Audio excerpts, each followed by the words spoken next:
Hello, ladies. Today we are talking about men's health, a topic that is extremely important. And we're going to be talking about male menopause and andropause. So you're not going to want to miss this one. This conversation is so good, and it's with a very good friend of mine. So I'm excited for you to hear what he has to say all about our men and partners. And before I introduce him, I'm just going to do a quick intro to who I am. My name is Andrea Donsky. I'm a nutritionist for more than 20 years. I'm a menopause educator, published menopause researcher, and I'm the co-founder of wearemorphus.com, a company that helps to empower you to take control of your health and symptoms with nutrition, lifestyle, supplements, and research. And talking about research, we have 15 surveys on our website currently. So if you have not filled them out, please do, because I want to hear from you. Your voice matters. And we want to make sure that we support and validate you as you go through this phase of life. Today, I'm speaking with Bryce Wylde. He's the founder and CEO of Husband, a pioneering health brand created exclusively for men over 40. With more than 25 years of clinical experience in functional medicine and a reputation as a leading authority in nutraceutical innovation and personalized health solutions, he has dedicated his career to advancing science-backed approaches for optimizing men's vitality, longevity, and overall wellness. A best-selling author, television personality, and internationally recognized health expert, Bryce is known for making complex science accessible and actionable. His vision for Husband brings together advanced at-home testing, clinically validated supplementation, and a commitment to uncompromising quality, empowering men and the women who support them to take charge of their health in midlife and beyond. Now, here's Bryce. Welcome back to Menopause Reimagined, Bryce. Hey, Andy, it's so great to be with you. Thanks for having me back. Love what you're doing. Love the latest research. Can't wait to share some stuff from my world. Thank you. Thank you. Oh, I love always having you on. Okay, so today we're going to talk about male menopause or andropause. And this is an important topic because, ladies, if you are with a partner who is male and you're noticing perhaps some changes, or maybe he's not who he used to be, or something is off, then today's topic is going to be very eye-opening for you because Bryce is a expert when it comes to health in general, and he's now today going to focus on male health. So Bryce, let's dive in. So what can happen to men? We know for women, as we go into perimenopause and menopause, our hormones are fluctuating and it kind of happens pretty quickly for us and it drops. What happens to men as they get older, and possibly does every man go through male menopause or andropause, or like explain how the hormones work and how what's happening to them? Yeah, it's so much to unpack, and it's such an interesting story. And I think we're learning a lot more about it. This sort of key term andropause versus menopause. I think actually there's some vernacular there that needs some shifts. Maybe requalify what these things really are, because I think actually andropause better defines what happens in male than menopause defines what happens in female. But that aside, most people, I think of andropause and similarly poorly typecast as menopause as just sort of low testosterone, right? It's a much deeper story than that. And really, and you know this about me, my angle for some time has been about the brain. And, the brain and the body slowly sort of shifting gears. And this story actually happens pretty deep inside the brain, an area called the hypothalamus, equally for men and women, and the pituitary gland. And for guys, essentially, this area of the brain isn't signaling the testes, which is where we make, a lot of our androgens, andropause, meaning the pause in which we're making these androgens, male-based hormones, testosterone, dihydrotestosterone, the same way anymore. So testosterone decline. Now, this is the simple part of the story, right? So about 1 to 2% or so every year after your 30s, okay? And that's not the same, to your point, for every single guy. We all have, slightly different shifts, and let's call it speed at which we do that. And this hormonal drift, if you want to call it that, it doesn't just change libido, and or our interest in, sexual contact. It changes our muscle mass. It reshapes our mood, motivation, sleep. You know all about this for women in particular, but even how men connect emotionally, No. right? And here's the twist. When men hit andropause, because it's not as sort of a steep cliff, right? It's more slow, steady. women around the same age are often in perimenopause or even menopause. So both brains in a in a relationship are rewiring together almost simultaneously. So here's I hope we can get into this in today's episode, because if you ignore that, relationships, there's divorce in the future. The relationships dwindle, they fray. But if you recognize it and you even test for it, hopefully we'll talk about that a little bit more, and you support it with lifestyle, nutrition, targeted supplementation, it actually can become a moment in time for couples to sort of understand each other better and come out stronger together. But it has to be first acknowledged that men go through this like women go through menopause. Hmm. And what are some of the signs that maybe women or men can notice that's happening? So we often hear so much about libido, but it's mood, energy changes, sleep dysfunction, loss of muscle mass, um, you know, midlife change, midlife crisis. We've heard about that for a long period of time, and that almost insinuates mental, emotional, but it's so true because it does affect our brain as men when we lose testosterone. So for men, this midlife change can look a lot like what women experience, but just again, less openly discussed. So as testosterone and metabolism decline, and you get that sort of centric belly for a lot of men, and they lose their libido. In fact, that's exactly what's happening, by the way, to your question. And here's the direct answer. We estrogenize. So as we lose testosterone, this is not the story of XX or XY, right? Male, female. This is the story of how our hormones change and therefore decline. And as they decline, we become, if anything, this is way oversimplified, men become a little more like women and women become a little more like men. And then there's that level of irritability for both sides. Certainly for men, though, I think one of the common denominators besides this metabolic drift and this loss of muscle mass, our confidence drops, right? And this is more than we often talk about. Our energy drops. There's a mitochondrial side of this, which is what produces the currency of energy in our body. But that doesn't just affect him physically, right? That totally takes a ripple into, again, intimacy, mood, and the connection within the relationship at home. And so when men don't feel like themselves and they're not able to draw on what was once maybe higher motivation and confidence, I think the whole relationship feels it. And meanwhile, she's going through menopause, right? So I think we even talk about this dichotomy, and whoever, listening to this has any sort of understanding of either side, menopause or andropause. What we rarely talk about is the connection between the two, and how actually this is really more of a journey together than it is separately.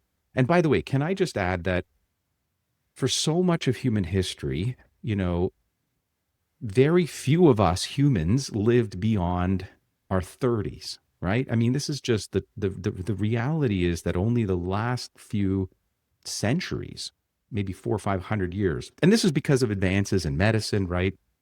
Hygiene, nutrition, and access to food. So many of us are now living obviously into our 70s, 80s, beyond, right? We're now looking for that 120 mark in some cases, if you're more into the biohacking community. So what that means, I think, is experiences like menopause and andropause are new to the human story, okay? And our biology is going through all these transitions that, it was never asked to manage before. It was never drawn on. It wasn't survivalistic. And in our social and dynamics within relationships, they're being reshaped in real time. There's so many layers to this. Couples are, navigating these midlife hormonal rewiring together, something our ancestors never faced.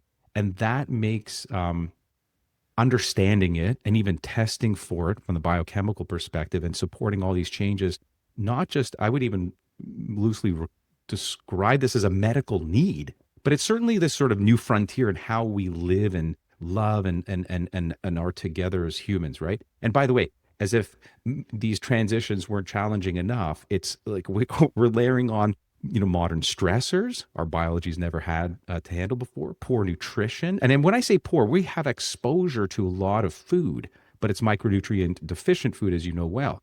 highly processed, and that causes all this erratic blood sugar and blah. And I digress, but let me pull it back in here. Environmental toxins, right? From plastics to parabens, pesticides, all these things that mimic We're or bombarded. block hormones, right? Yeah.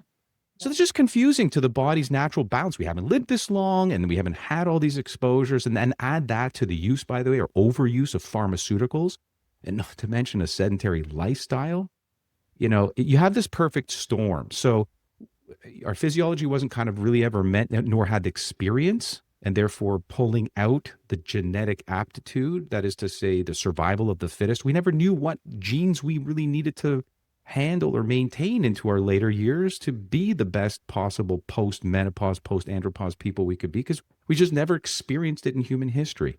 So I think there's a lot to unpack there, but I just think, these factors don't just accelerate or influence andropause and menopause. They distort them. They create symptoms, again, like our ancestors never experienced. And that's why so many people today, I think, feel blindsided by the severity of these challenges through menopause, andropause. It's interesting because especially someone like, myself, women who have had children later in life, I had a baby at 41. And now, when I was going through perimenopause, I have two, my daughters were going through, my other one, I had her at 35. They were going through puberty. And, so like there's so many things that coexist in different dynamics, right? In different family dynamics that, I resonate with the fact, and I never really thought of it that way. Like I always thought of it in terms of my girls going through puberty at the same time. But it's true that, our partners, that if you're with again, we're talking about male partners that can possibly are going through their own stuff. And my observation of this hormonal shift, drift, whatever you want to call it, not menopause, but into what you're describing with your daughter in her shifting, and this is the other side of the coin, obviously, through puberty. This observation happened for me very early on, actually, well before anything I've done clinically in health. This is my mid-teens. I lived with a single parent mother and two sisters. And it was my first experience around the whole idea of when my two sisters went through their own puberty, the whole family Yeah. would synchronize into a Yeah. a menstrual cycle. And let me tell you, I knew. I didn't have to, it wasn't things that changed in the garbage can or the toilet. I knew. And so, by the way, the level of empathy I'd have to switch gears for and all of a sudden realize and understand that whole thing changes the entire dynamic of the family unit. Here's the thing: what most people don't understand or realize is that hormones aren't just about, puberty and then later on hot flashes and libido and muscle mass, right? They literally rewire how both male and female brains process emotions, motivation, which is typically referred to as sort of the dopaminergic side, but it's very sex steroidal as well, and connection, right? Or desire to disconnect, right? So in menopause, shifts classically in estrogen and progesterone change how a woman's brain regulates mood, and particularly empathy and managing stress. And then with andropause, or even a male's decline in testosterone, that alters a man's, as I already mentioned, confidence and their drive, not just sexual drive, they're just desire for just like life, and then tolerance for frustration. So now you picture both these partners that are going through these brain level shifts at the same time, and one becomes more irritable and the other is more withdrawn. Suddenly, all these misunderstandings turn into these huge conflicts. But here's the flip side, right? So when both partners understand what's happening biologically, it can actually enhance the relationship.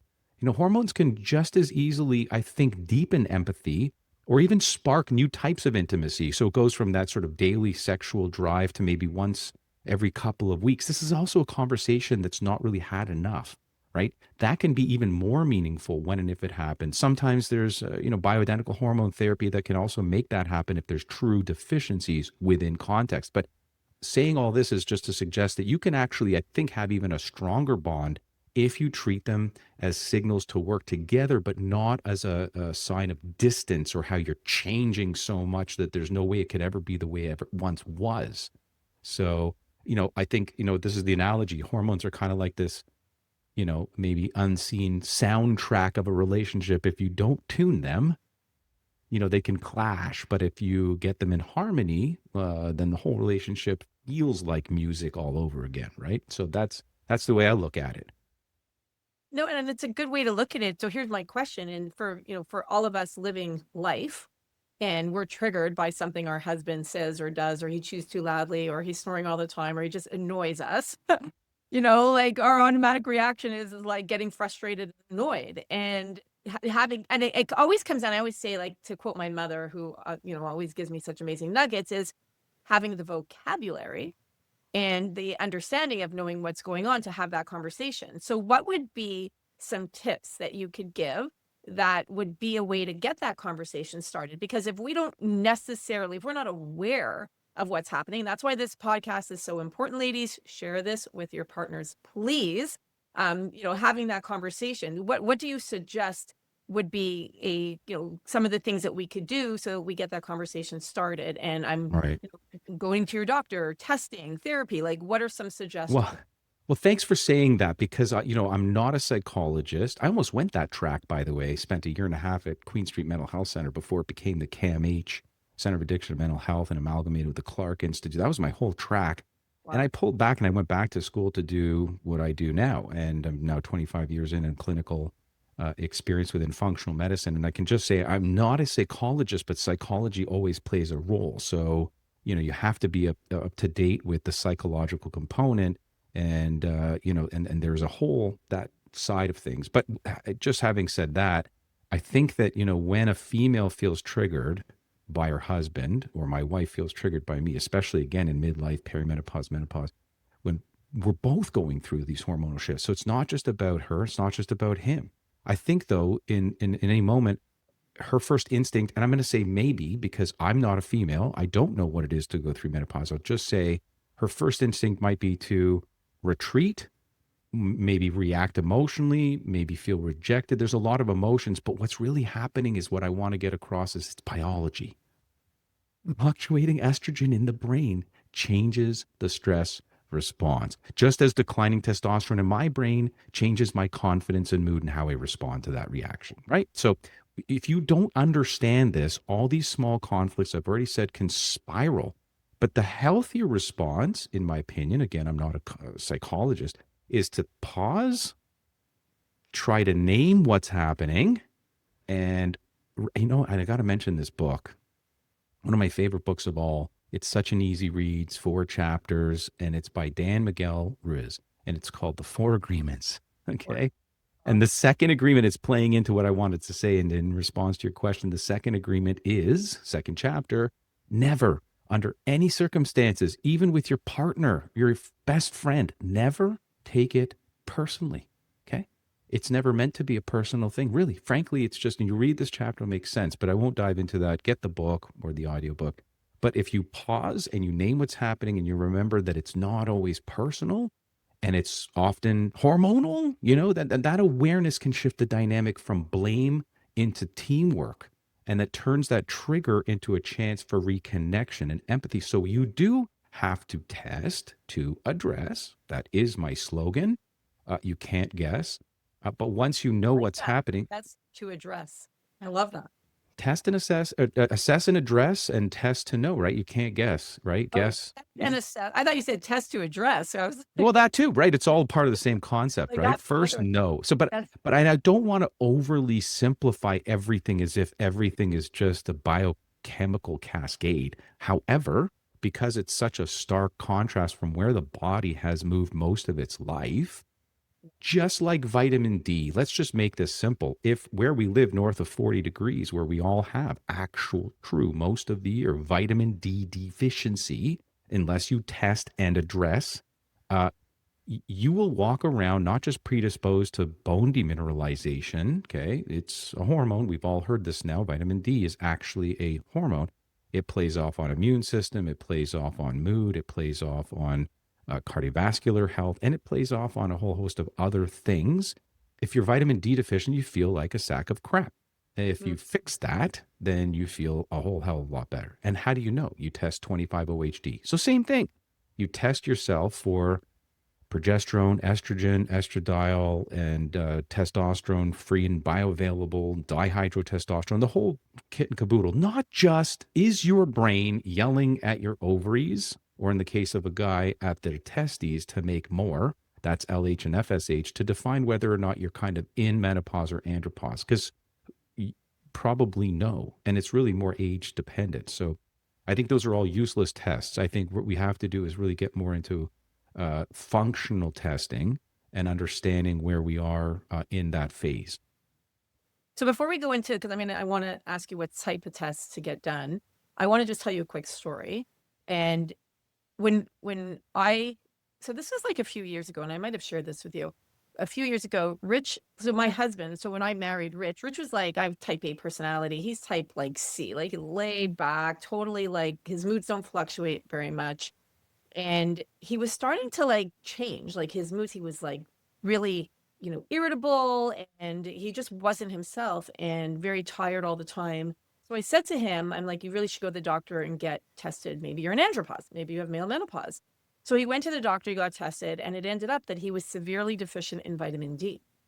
So he started taking vitamin D. And if I tell you, Bryce, within days, I know it's not going to surprise you because you're in clinical practice, but within days, his energy was back. His mood was different. Like he was totally a different person. And just by taking vitamin D, and now he will never miss a day. He is adamant about taking his vitamin D. So going back to what you said, test to assess, and we're going to add now to address what's going on. And I think that's really important. So now I want to come back to and ask you, like, what are some of the things that men should get tested? How often? Is this something that they do through their doctor? I know there's, something that you're doing that allows men to do it. So let's get into a little bit about the specifics.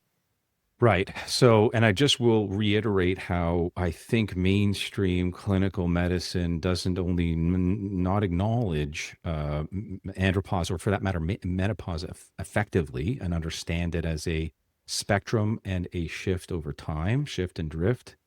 Uh,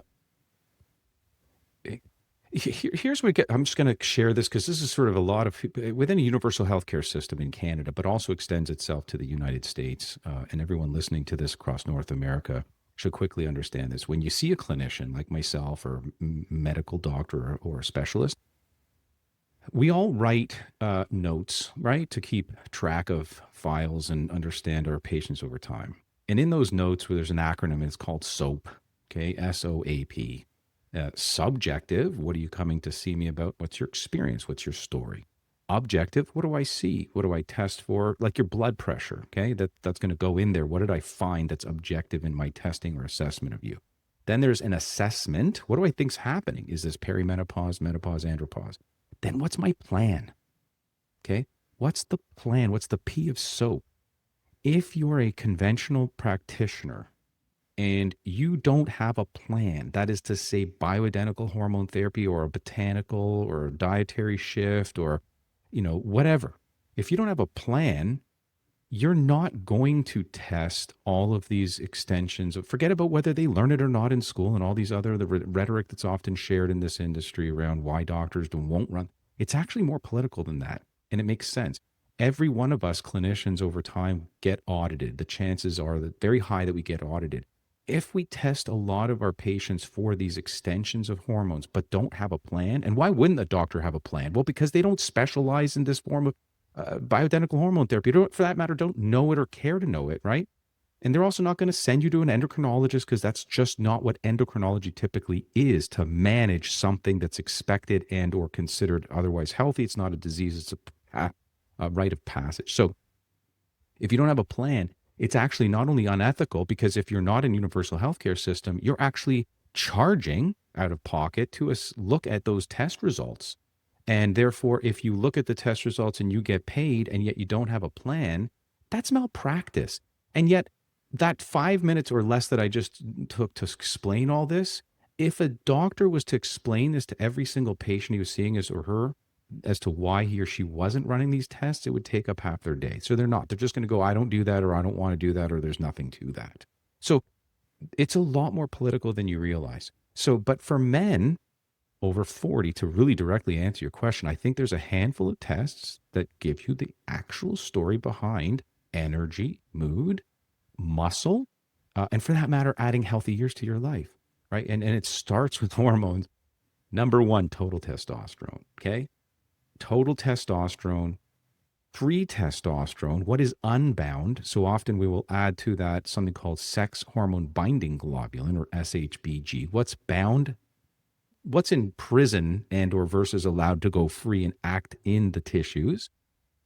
Estradiol, believe it or not, it's important for men to get checked for estradiol. When that raises too high and or sex hormone binding globulin is too low, then estrogen has too much of an influence in guys, and that can relate to things, for example, like gynecomastia or man boobs. Okay. DHEA, cortisol, we talked a little bit at the top around stress and how we're experiencing different types of stress. Not all stress is bad, but when it's too high for too long, the adrenals play a role in guys too. And these all show sort of where he is in this spectrum of andropause. But then we got to look at cardiometabolic panels too, right? Cholesterol is the old story. It's not about cholesterol. It's about inflammation in the body, caused, by the way, in some men by too much estrogen, that warrants the deposition of cholesterol to the lumen of the artery lining, the tubes, right? You got to look at triglycerides. I think we have to really be looking in guys at and women too, but ApoB, apolipoprotein B, very familial genetic risk for heart as well for guys, called LP little a. And by the way, if anyone's heard, I'm sure many people here have, Peter Attia, recently written the book Outlive, great book, talks about a lot of this stuff. A1C, or hemoglobin A1C, that is the glycosylation. If you take a piece of meat and you barbecue it, and we all love that sort of browned, yummy sort of half burnt taste or whatever, but that's glycosylation. Guess what? We age and brown over time as well. And that's A1C. So that's a marker of how sugar attaches itself to the inside of the red blood cell called hemoglobin, that also translates oxygen to the rest of the body. So that's another important marker. Then fasting glucose and insulin. And then if you add some inflammation markers like high specificity C reactive protein and homocysteine, plus vitamin D, right? We talked about Rich, your husband, and vitamin D. That's the beginning tip of the iceberg. But the panel itself, that right there, explains 80-90% of why a man feels off in his 40s. If you correct just those that I described, and the key isn't just testing once, obviously, but you track over time. So you can see that these lifestyle and interventions, supplements, and so forth are actually making a difference. It's called bookending. You got to test, intervene with whatever you're going to do, and then retest. And there's a lot of botanicals and nutraceuticals, as you know, because the Morphus line's amazing for what it does with those botanicals and ingredients for women. So, in clinical practice, I've been doing similar things for guys for a long time. And you know what I'll tell you? How this all started, by the way, the backstory is because what I know about guys is we are the last to address our health. We really don't. And women are the CEOs of the family unit. And I know the frustration that most women have. This is what I hear all the time in 25 years. You guys have done so well for my health. I now have to bring my family in here, starting with my kids. That's a no brainer. You just pull them in. Okay. But then the husband, we have to have, like, I don't know, a limb cut off or bleeding out of an orifice before we pay attention to our health. So, women are often the ones that bring it. They are amazing at managing family health overall. They book the appointments and they buy the vitamins and make everyone, make sure that they're looked after. But when it comes to the guys, us, okay, they hit a wall because men tend to downplay these symptoms. I meant they avoid the doctor at all costs. They resist this proactive care. And that leaves, by the way, so many women in menopause or perimenopause frustrated and worried even further, because they then carry that stress of knowing something's wrong, but they're not able to get them to see a doctor or get help. So it's this huge gap in healthcare, plus the mentality of the man who's going through this testosterone decline that makes it all worse. So I thought to myself, I got to help solve this. And, and that's been my sort of mission recently, is to figure out a way to get men the help they need, starting in the home, and sort of almost supply women who are moving through this frustration some solution to get the process started. So 100%. And I can't stress enough that it is so important for men to take charge of their health, whether that's physical health, emotional health, mental health. It's so important. And to me, Rich actually worked with somebody who he's a male, and he was a male, and He had all these signs, all these symptoms, and never went to the hospital and until it was too late. So I can't tell you how important it is to literally, if you feel something, please go get it checked out, and do the testing. Like that's why I want to talk about husband and the company that you launched, but it's so important. And I want, before we do, I just want to go back to the SOAP acronym that you talked about. Mhm. And that was something I learned from you a long time ago. And I love that and how you explain it so simply. The thing is, when it comes to testing, men, women, regardless, is that if you understanding what the results are is the key. And Mm. understanding, like you can get all these tests, but if you don't understand what those mean and your doctor won't, and we hear from women all the time, like they want to go get, I'll give you an example of the thyroid markers. There's 6 thyroid markers, and we tell women all the time, go get your free T3, free T4, TSH, your reverse T3, and then you got your TPO and your TG, which are your 2 antibodies. And 9 times out of 10, women are told, no, I'm just going to test your TSH. Now, if it comes down to the fact that most people, many doctors maybe don't understand what reverse T3 is or what that means, right? Or the different testing. So if we get the test done by a proper lab, by a practitioner like yourself that has a company that tests you, tells you what you should be testing, and explains what it means, that is the most important thing, because then we're spending hours trying to figure it out and kind of going online and trying to get, understand what it means, but we still don't understand what it means. So I think that's a crucial thing to understand, that if your doctor's not testing you for all these things, then go to a company that does understand it and will do all the tests. You're going to have to pay for it, but at least Yep. you're going to get the results and you're going to understand what they all mean. Absolutely. So, to the point you just made at the end there about you'll have to pay for it. First of all, whether it's universal health care or not, we all pay for health care. It's just hidden in our taxes in many jurisdictions. But your health, I want to drive this one point home, no matter what we're talking about, menopause, andropause, or any other health condition. And I want guys to hear me loud and clear here. Your health is an investment, never, ever an expense, ever. It's literally the best investment you can ever make, ever. Yeah. And so, whether we're talking financial or time or anything else, it has to start with health. You don't have your health, you don't have anything. And so, yes, based in the premise that I found this distinct, lack of men getting the help they need early enough, and women frustrated around how they just won't get the help they need to help lose the belly fat or bring the blood pressure down or manage the important markers of cholesterol better, or for that matter, all the hormones. What husband, and this is so I started a company called Husband. Frankly, Andrea, I couldn't believe that we could trademark. I trademarked husband within this category. It's crazy. So it's a husband TM. And what makes us different is that it does take all the guesswork out of men's midlife health. And again, starting with hormones, but also all these other cardiometabolic panels, liver health, right? Detoxification, all these things. So we start with this at-home test. It's at home. You don't go to a lab. It's powered by MIT technology, okay? It's a simple finger prick that checks over 55 different markers, so including testosterone, but the right type, free, bioavailable, sex hormone bound, cholesterol, fractions, blood sugar, A1C, and all these things I described, inflammation markers, vitamin D, so many other things. But it's so easy to interpret, right? So that's what's the missing link out there. Is often you can test for these things, but how, just to your point, do you actually interpret them and then do something about them? So the data is paired actually with quick lifestyle changes, and or implementations of nutraceuticals and things that men can actually take, simple things. And so from there, with the testing, the system actually matches needs with these 3 daily formulas, simple stuff he takes in the morning, she can shove down his throat, a powder in the afternoon, and a sleep enhancement at night, because that's a huge gap for most men, can't get to sleep or stay asleep.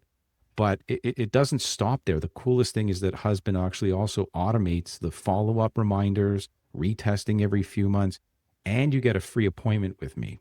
So I'm going to lead you off and make sure me personally, for minimum 15 minutes. So the progress tracking is there. You can actually see the improvements in the numbers and how he feels.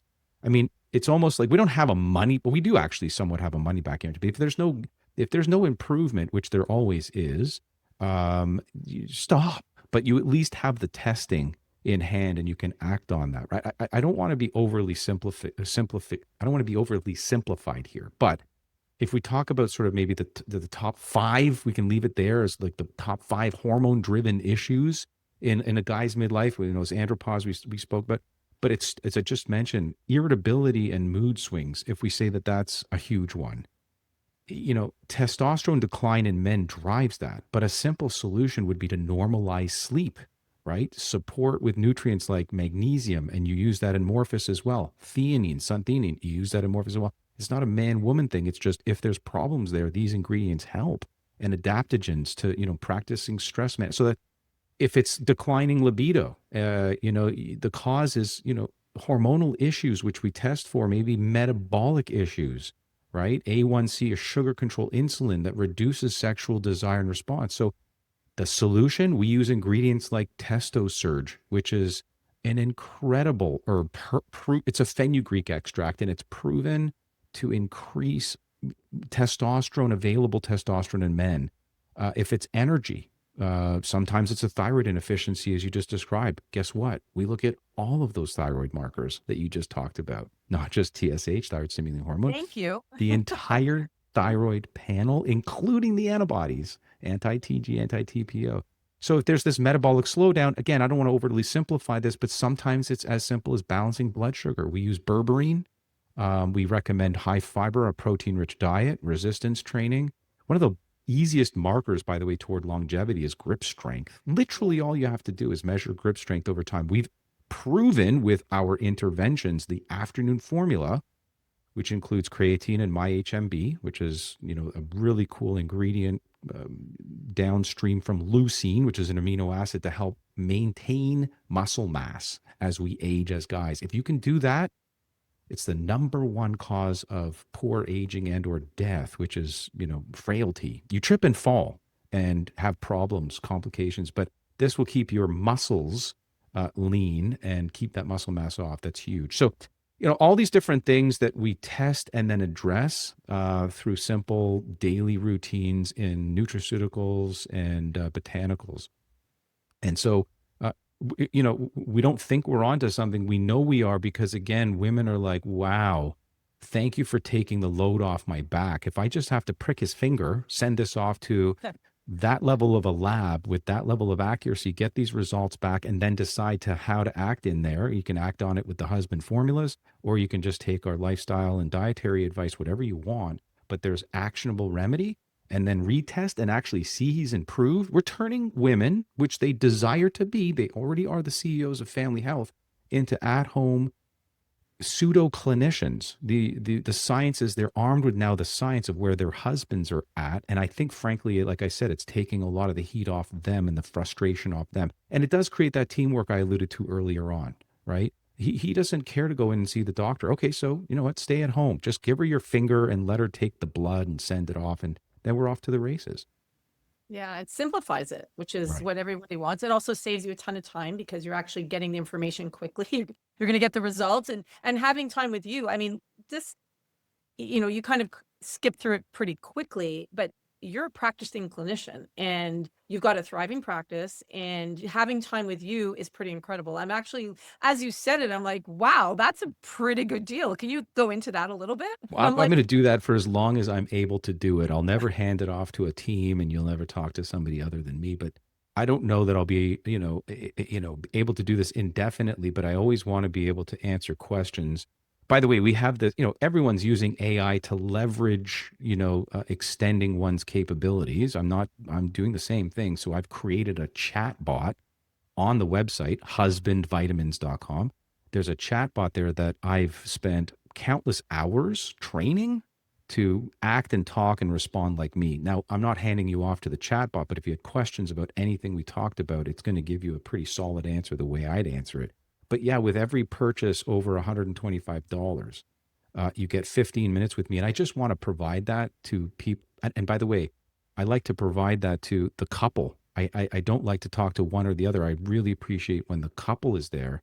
And that's just to clarify any questions they have as it relates to testing or any of the ingredients. And and to put some clarity, because this is very new. Most people are confused about these tests and or how to apply the intervention. And so I just want to make sure we're not missing any. There's no miscommunication. I want to make sure that I'm there for as long as I can be there to launch this initiative.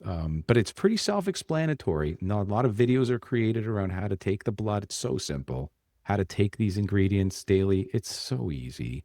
And I'm excited because we're already seeing the changes. And by the way, if we did the math, just so you know, we're talking about all these very important tests. Each of them range anywhere, if you put them all together, between $10 and $15. I mean, understanding your testosterone level, for 10 or $15, and you want to add A1C and all these different things. So we have a mega panel that tests all of these things. And there's a crazy discount going on. And we've extended that even further, by the way, to Morphus. So we had this 25% off discount rate. And then Morphus, we've extended that to another 15. So if we have 40% going on right now, it's insane. No margin basically left for us. We don't care. We want people to experience this and share and extend the good word around husband. I love it. And we'll put a link to it below so that if you want to get your husband tested, and can women do it too? The one thing we keep getting from women, is thanks for doing this for my husband. What are you doing for me? And Here's yes, what we we know. do. She, who we're actually marketing to, we're marketing to her. So where we want her to, like, he's never going to. So again, it's going to be her that does this for and with him, which we thank her for. But Yep. it's not that we've forgotten her. We're working closely, and you and I are talking about this. We're working closely with you and Morphus to figure out how Yep. exactly do we help her. One of the ways we already do, and I like to use the collective we, because you and I have worked together for a long time now, is Morphus already has a lot of these solutions. We just have to make that, dawn on her once she ends up at husband. So there's that, and it's in, it's some level of exclusivity here. But when she desires this help, we have it. We have this help available to her in customization of formulas, customization of tests. What we know about her is she already kind of knows what she's doing. She's shopping at Whole Foods. She's buying for the family. She's already taking a whole bunch of these things, whether it's Morphus or other things. We just want to make sure she's got the testing to justify and follow up on what she's already doing, evidence-based. That's what we're trying to do. So yes, we have solutions for her. Will she find it obviously on husband? No, but we intend to, send her over to Morphus and have other solutions based in testing in the short near future. I love that. Well, you'll keep us posted on Yeah. where you go with that and the testing for her. Bryce, is there anything that we didn't talk about today that you'd like to share before we end our interview? Well, no, I mean, thanks for the opportunity to have the conversation around, the duality that's going on, because I think that where menopause was missed for so many years, in that same vein, the duality of andropause on top of menopause in the unit, that is to say, the family unit, the relationship, I think that was missed for some time. And I think bringing up the important conversation of how couples get through this together. And, it's not just about low estrogen in menopause or low testosterone in andropause, that, all these things that we've known about for some time, poor nutrition, environmental toxins, pharmacological toxins on top of that, chronic stress and, inactivity and all these things that couples go through together that have very much a hormonal backbone. But again, that there are solutions that they're quite easy and they're natural and there's no miracle to them. They just help the body to work better on its own into this new stage of life. Like I said at the very top. So just sort of maybe come full circle that for most of our history, we haven't lived much beyond, our late 30s, really. So what do we do with this new body, that evolution hasn't yet even experienced? And I think we go back to nature. It's nothing that's drugs and pharmacology is going to solve. It's going to be lifestyle and diet and supplementation and things that come from nature that help our bodies solve some of these transitional periods and keep us living longer, healthier, right? That's what we're trying to do. Square the curve, live into our 80s, 90s, and maybe even hundreds as healthy as possible, Health span. not in slow, steady decline. I love that, Bryce. Well, it's my pleasure. And like you said, we've been working together a really long time. Bryce and I have been friends for a really long time. I'm so happy that you did this. The men, now they have a place to go to. I love that. I love that we're partnering and working together, and I just adore you. So, Oh, congratulations back on at you. this. Thank you. And I'll put a links to everything below. Can you just tell everyone how they could find you and husband? Yeah, it's husbandvitamins.com. And we have an incredible advisory board. Andrea Donsky is a part of our advisory I board, am. and thank you for Honored. doing that. It's you know, we this idea that we can actually cross over and cross pollinate how both sides of the same coin is incredibly exciting. So thank you for agreeing to be a part of our advisory board and also hold a lot of our female advocates for their husbands. And by the way, I should just quickly mention a husband's not just always a man. I mean, there is this idea that we respect and appreciate same-sex marriages. It's the individual of that unit that ends up just being less proactive about their health. So whether it's two men, two women, whatever, the point is we have solutions for the female body through Morphus, and the male physiology or born onto this world biologically male. We have solutions for that body. So I mean, I just wanted to make that point clear as well. I love it. Thank you so much for doing this, Thank Bryce. you. Thanks, Andy. I hope you enjoyed my interview with Bryce as much as I did. After we stopped recording, he took me through the different tests that Husband offers, and it is super cool. We actually had some ideas brewing, so stay tuned for that, for how we can help you ladies as well. So if you're interested in having your husband or partner tested, you can use the code Morphus15. I put a link to it below. It'll give you an extra 15% off the 25% off they're currently offering, for a total of 40% off. All you do is use the code Morphus15, Morphus 15, to get the test done. And like I said in the interview, I've known Bryce a very long time, and having access directly to him is super cool. So I highly recommend looking into it and getting it done. And if you enjoyed today's interview, please share it, because the more you share shows you care. And please take a moment to rate and review our podcast so we can reach more women in perimenopause and menopause, and now their partners. Thanks for watching and spending time with me, because I know there's a lot you could be doing, but instead you chose to spend your time with me, and for that I'm grateful. I'll see you at the next interview.